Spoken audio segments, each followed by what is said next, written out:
This is a march. It's called One Nation, Not Our Nation. And that's significant because across America we're hearing groups talk about, let's take back our country, our nation.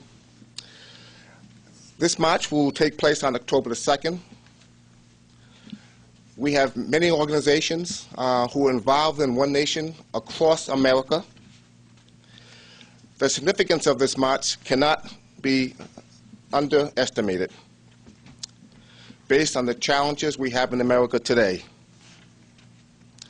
We are all marching for jobs, which, as you know, disproportionately, negatively have impacted the poor in America, and particularly minorities in America. We are marching for educational support and reform. So what we see today is a retrenchment of segregated schools in America and children left behind relative to America's dream. We are marching as much as we did in 1963,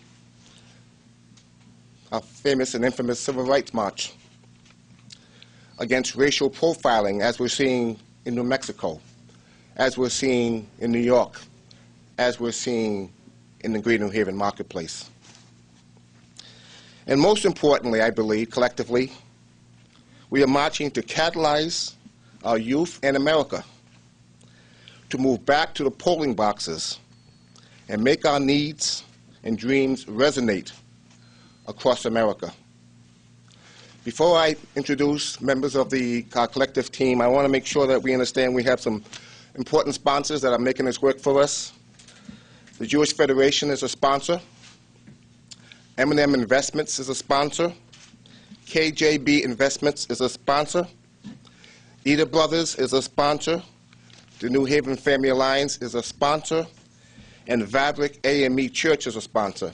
I also want to recognize my second vice president who's here, Mr. Anthony Dawson, and two members of my e-board, Mr. Gary Smart and Mr. Gary Tenney. The most recent jobs bill yesterday was a great bill in terms of small businesses. We hope to see more of that in terms of opportunities. The NAACP would like to see that even more focused around minority-owned businesses. The impact of this recession and depression has been significantly borne on the backs of African-American minorities. In the New Haven, you will see boarded-up blocks of housing. People have lost their assets, and that's why we will be marching also.